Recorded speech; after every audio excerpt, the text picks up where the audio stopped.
बर्तमान समय पाणीपाग विभाग पक्षर मिलिथिबा लाटेस्ट खबर अनुसार घड़घड़ी सह वर्षा 50 किमी बेगरे बहिब पवन। आज राति बिजुली घड़घड़ी सह झिपिझिपि वर्षा। आसंता 17 तारिख पर्यंत राज्यर विभिन्न स्थान में कालबैशाखी संभावना। आज राति उत्तर ओडिशार विभिन्न स्थान में झड़ वर्षा आशंका रही। तेबे आसंतु वर्तमान समय पाणीपाग विस्तृत खबर उपर टिके नजर पकाइबा एवं केउ जिले में बिजुली घड़घड़ी सहित प्रबल अति प्रबल वर्षा होबार संभावना रही से नहीं वीडियो संपूर्ण अपडेट जानिबा।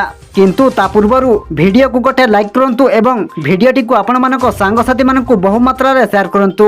जदि आम चैनल रे आपण प्रथम थर वीडियो देखुछंती ताहले एबे ही चैनल को सब्सक्राइब करी पाखरे थिबा बेल आइकन को प्रेस करी ऑल नोटिफिकेशन को ऑन कर रखंतु, जहा द्वारा आगो को एमिति पाणीपाग संबंधी लाटेस्ट ब्रेकिंग न्यूज आपण माने सर्वप्रथमे आम चैनल माध्यम रे पाई परिबे। पाणीपाग विभाग पक्षर प्रकाशित रिपोर्ट अनुसार तातीरु मिलिब स्वस्ति। आज राति बिजुली घड़घड़ी सह झिपिझिपि वर्षा। आसंता 17 तारिख जाए राज्यर विभिन्न स्थान में कालबैशाखी संभावना। आज राति उत्तर ओडिशार विभिन्न स्थान में झड़ वर्षा आशंका रही।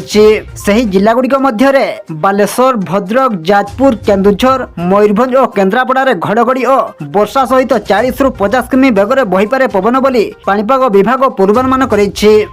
उत्तर ओडिशा और उपकूल ओडिशार विभिन्न स्थान में वर्षा होइपारे। सेहीपरि 15 तारिख, 16 तारिख और 17 तारिख उत्तर ओडिशा और दक्षिण ओडिशार किछि स्थान में वर्षा होइपारे बोली पाणीपाग विभाग आकलन करिछि। आपण मानकु अनुरोध एथि प्रति सतर्क रुहंतु।